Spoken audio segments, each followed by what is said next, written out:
¿Con quién conversó el rey Saúl aquella noche?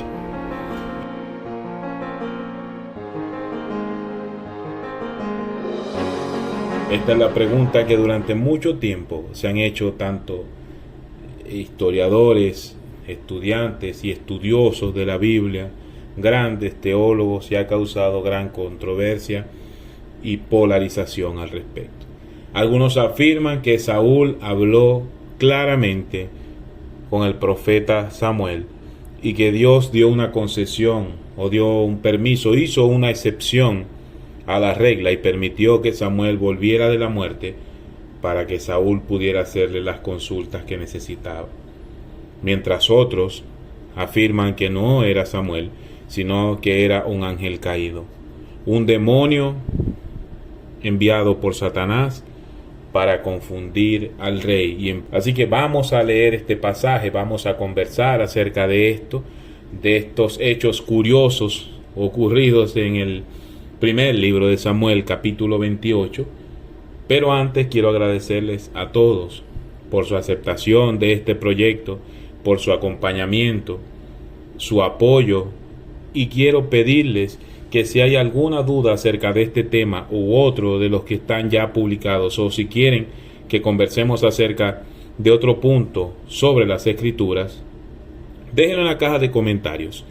También nos ayudaría mucho si nos da un like, un corazoncito, un dedito para arriba, para poder seguir animándonos y seguir publicando material de este tipo. Como les decía, vamos al primer libro de Samuel, capítulo 28. El contexto es que Saúl está en varios aprietos, principalmente su fracaso espiritual como guía del pueblo de Dios, y para mí este es el trasfondo de todo lo demás. Los filisteos lo tienen prácticamente rodeado, están acampando en contra de él. Su mejor guerrero, históricamente hablando, David, ahora está en las filas del oponente. Su carrera política como rey de Israel no está en su mejor momento, y él decide que debe acudir a su consejero de confianza, sino el de más confianza, el que siempre le ha dicho la verdad, el que siempre ha hablado lo que Dios necesita decirle, y este no es nada más y nada menos que el gran profeta Samuel, quien lo ungió como rey y quien también ungió a David, y quien ha conversado con él durante todo su ministerio. Lo único que el versículo 3 del capítulo 28 nos cuenta que ya Samuel había muerto. Así que se pone cuesta arriba el hecho de poder conversar con él. Dice el versículo 3: Samuel había muerto y todo Israel había lamentado y le habían sepultado en Ramá, su ciudad. Ahora pasa algo curioso en el capítulo 5. Y cuando vio Saúl el campamento de los filisteos, tuvo miedo y se turbó su corazón en gran manera. Saúl había vencido muchísimas veces a los filisteos.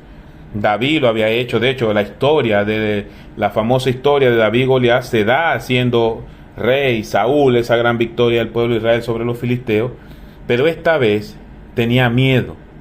Y el problema, mis hermanos, del miedo siempre nos da una protección. Yo, cuando trabajé como bombero, siempre nos decían que el miedo era importante porque nos mantenía los pies sobre la tierra y nos mantenía concentrados en los peligros que podían haber en diferentes circunstancias.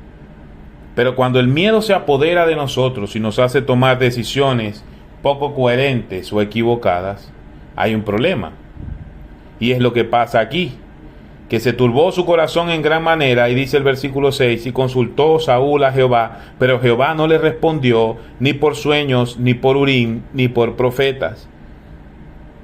Entonces, y aquí hay una muy mala decisión, lo que les decía con respecto a cuando el miedo se apodera de nosotros. Saúl dijo a sus criados: buscadme una mujer que tenga espíritu de adivinación, para que yo vaya a ella, y por medio de ella pregunte. Y sus criados le respondieron: he aquí, hay una mujer en Endor que tiene espíritu de adivinación.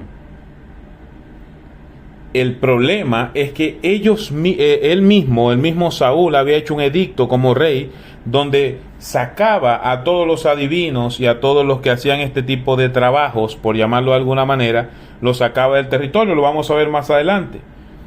Dicho esto, entonces nos dice el versículo 8 que Saúl se disfrazó, es decir, se quitó sus aperos, sus respectivas vestimentas de rey, y se puso otros vestidos. Se fue con 2 hombres y vinieron a aquella mujer de noche.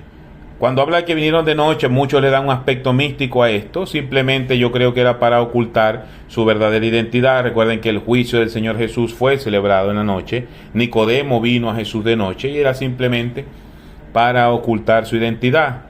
Y le dijo Saúl a esta mujer: te ruego que me adivines por el espíritu de adivinación y que haga subir a quien yo te dijere. Por favor, no se distraigan el hecho de hacer subir o bajar. Eso lo podemos ver después, en otro momento.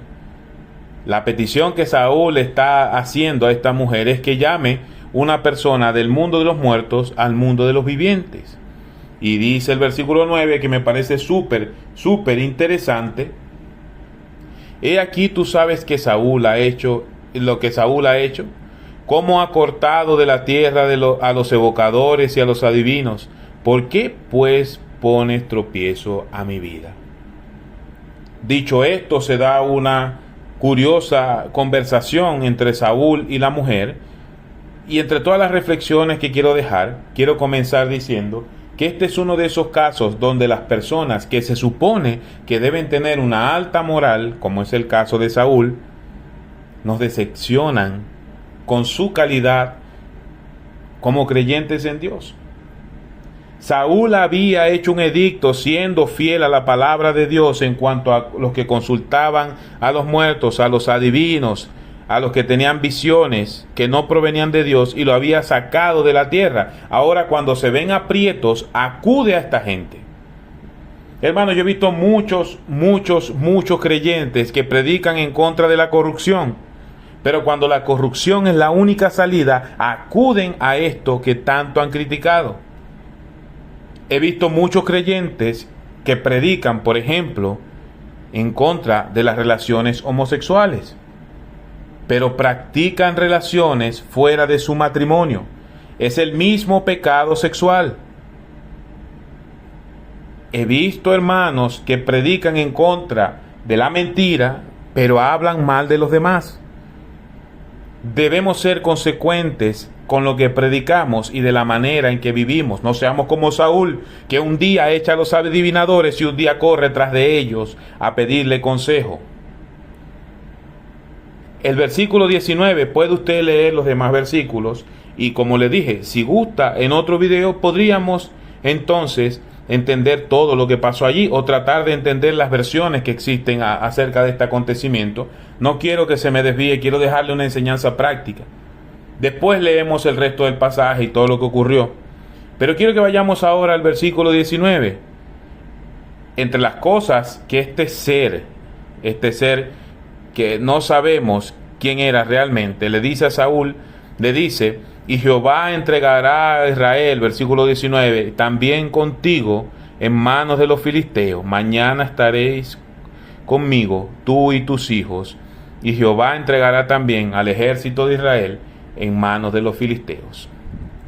Versículo 20, entonces Saúl cayó en tierra, cuán grande era, y tuvo gran temor por las palabras de Samuel, y estaba sin fuerzas, porque en todo el día y aquella noche no comió pan. Hay 2 puntos teológicos que quiero aclarar rápidamente. Uno en cuanto al lenguaje. Cuando está diciendo la Biblia, tú y tus hijos, mañana estaré conmigo, tú y tus hijos, en el versículo 19, es la misma palabra que se utiliza cuando David, cuando muere su hijito, dice: no lo veré hasta que esté yo con él. Están hablando simplemente de pasar esa frontera que divide la vida y la muerte. Aquí no estamos hablando de salvación. Por lo tanto, no podemos sacar conclusiones acerca de esto en cuanto a lo soterológico, a la salvación.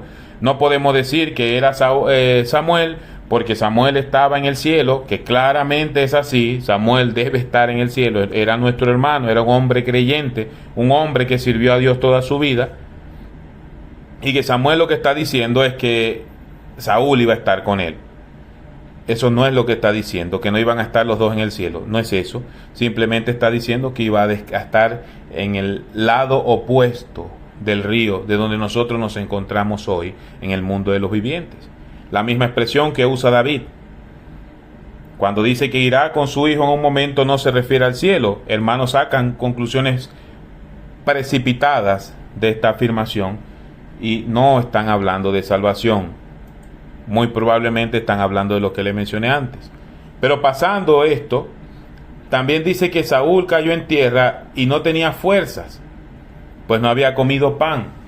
Muchas veces en el Antiguo Testamento, otra vez el caso de David, el caso del Señor Jesús, allá cuando fue al desierto que no comió pan 40 días y 40 noches, nosotros asociamos prolongados ayunos a milagros. Pero aquí estamos viendo que Saúl ese día no había comido nada y el milagro no ocurrió. Tenemos que tener cuidado cómo tomamos esto de la Escritura, porque muchas veces los protagonistas de las historias no comían, no porque lo hacían al propósito, sino porque estaban pasando gran aflicción y realmente no tenían hambre. O quizás en el caso del Señor Jesús en el desierto no había pan y agua. No era algo voluntario, eso quiero decir. Pero sigamos con nuestra idea. Saúl entonces tiene un problema muy grande. Va delante del Señor y el Señor no le responde. Y Saúl, quien ya había escuchado la voz de Dios a través de Samuel, quien ya había servido a Dios por muchísimos años, apresura y busca consejos de un muerto. Siendo muy claros, mi hermano, la Escritura en el Antiguo Testamento, que es claramente el testamento en el que vivió el rey Saúl, en Deuteronomio 18:11 el Señor dice que es abominación. En Levítico también nos dice que el que practique estas cosas, la consulta a los muertos, debe morir apedreado. Mis hermanos, esto es claramente un pecado. Nosotros no tenemos mucha información de cómo será la vida venidera con el Señor. Pero yo quiero ir más allá. Yo no quiero caer en la contradicción de qué están haciendo las personas que están allá, de si nos están mirando, no nos están mirando. Eso podría tardar un video entero. Yo quiero ir al hueso del asunto, al centro, al núcleo de lo que está pasando. Más allá de tratar de discutir en qué se pasa el tiempo en la vida venidera, nosotros tenemos línea directa con nuestro Padre, mis hermanos. Nosotros podemos hablar directamente con el Señor. El Señor Jesús nos enseñó a orar en la oración modelo y se dirigió directamente al Padre. Nosotros no debemos estar buscando intermediarios. ¿Qué nos dice a nosotros Timoteo? Primera carta de Pablo a Timoteo, capítulo 5, versículo 2. Porque hay un solo Dios y un solo mediador entre Dios y los hombres, Jesucristo hombre. No tenemos que ir a buscar más allá. El familiar, el amigo, el ser querido que murió. Mi hermano, si fue que murió en Cristo, no creo que esté muy preocupado por lo que nos esté pasando a nosotros acá. Y si no murió en Cristo, tiene suficientes problemas como para estar ayudándonos acá. Lamento dar esta mala noticia, pero si nuestro ser querido murió sin Jesús, ahora mismo está en el infierno. Y si murió con Cristo, está gozando la comunión con el Padre. Y la Biblia no nos dice en ninguna parte que debemos hablar con ellos, que debemos tener una comunión con ellas. Nuestra comunión es con Dios.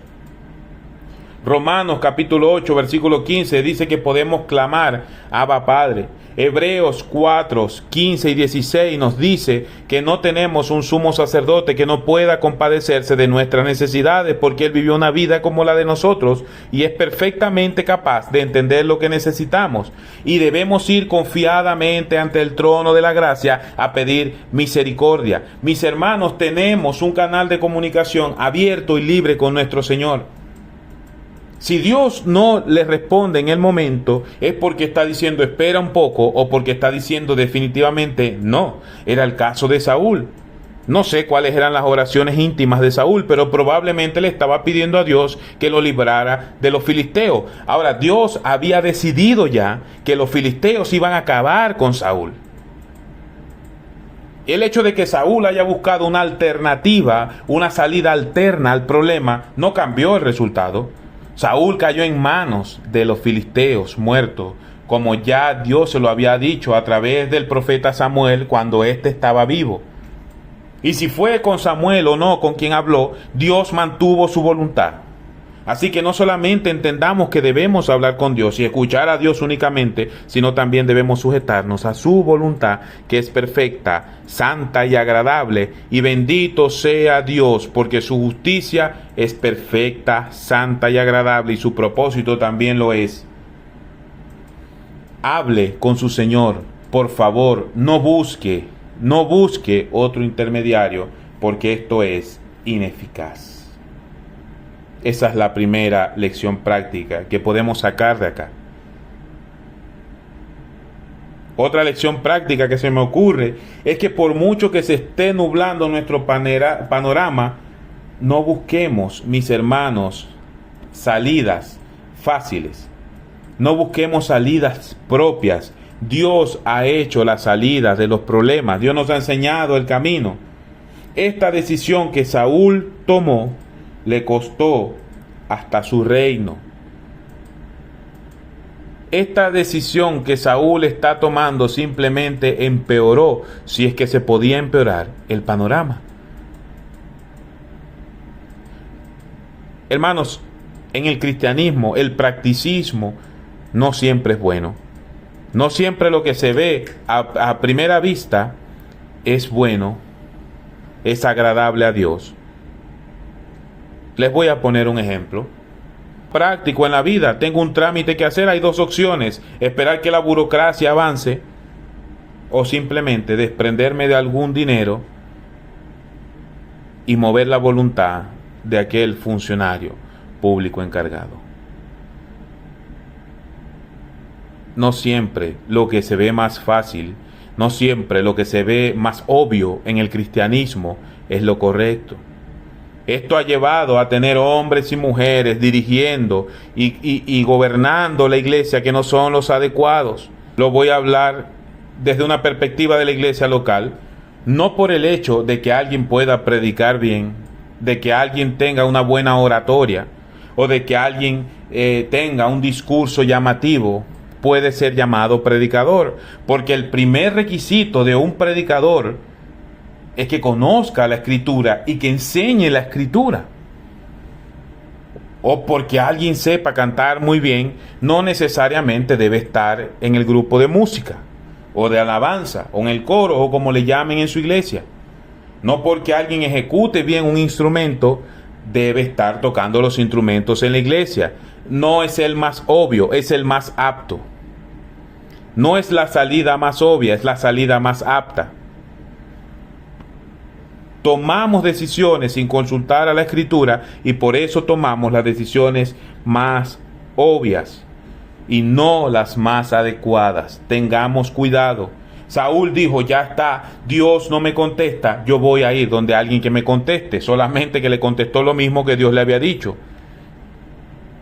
Y yo creo que esa fue la mejor salida que pudo tener, porque imagínese usted que este ser que desconocemos le hubiera engañado de verdad y le hubiera dicho: no, Saúl, tranquilo, vas a seguir viviendo por muchos años, vas a ver tus nietos.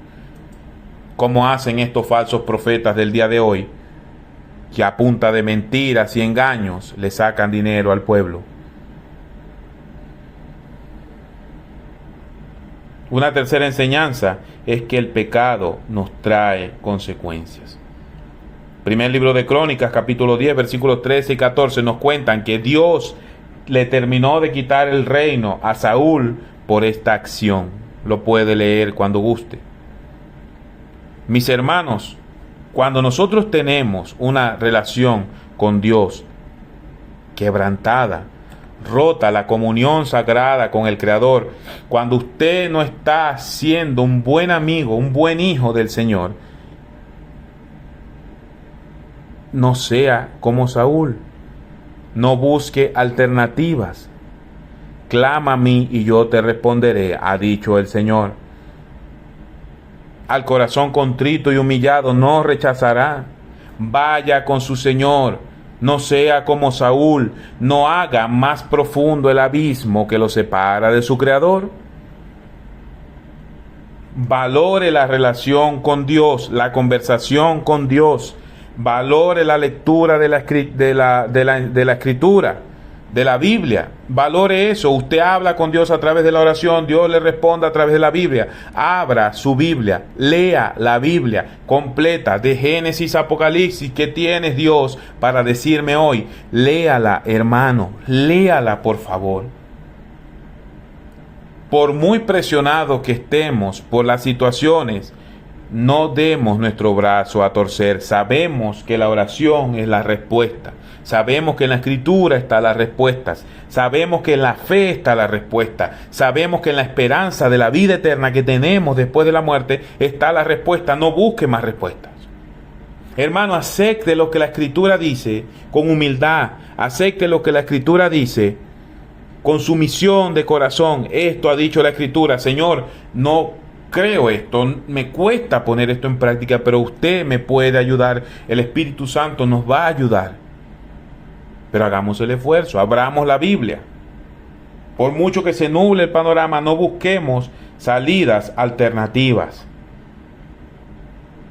Hoy recordamos a Saúl por esas decisiones.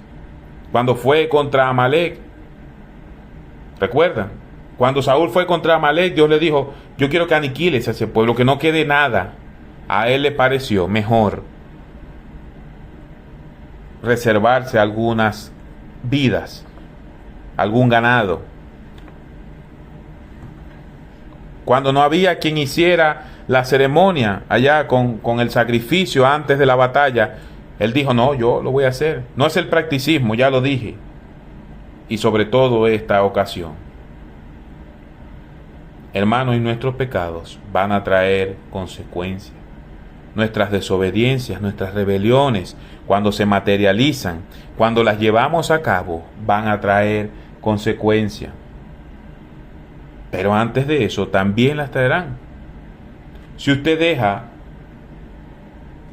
que el pecado empiece a permanecer en su mente, cual sea la naturaleza de este, en algún momento, mi hermano, usted va a caer.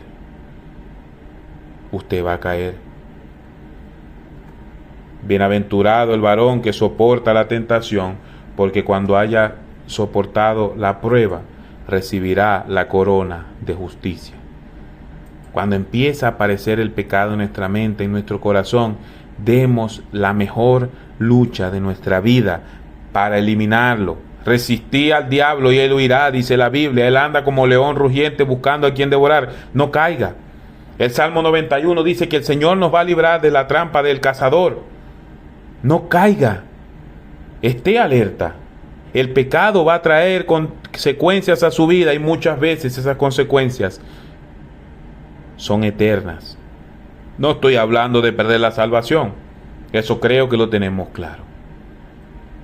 Así que ruego que esta enseñanza sea de utilidad para sus vidas. Y si queremos conocer más profundamente las posiciones acerca de este pasaje, que sea para glorificar a Dios, mis hermanos, no para debatir ni para llenarnos de orgullo y sabiduría. Y si usted quiere que lo hagamos a través de este medio, deje su comentario. Y si usted tiene una posición definida y tiene argumento, también puede dejarlo para que los hermanos aprendamos juntos acerca de lo que usted ha estudiado y ha aprendido de la Escritura. Muchas gracias una vez más por su atención. Dios le bendiga y esperemos, mis hermanos, que nuestro corazón sea moldeado por la palabra de Dios. Amén.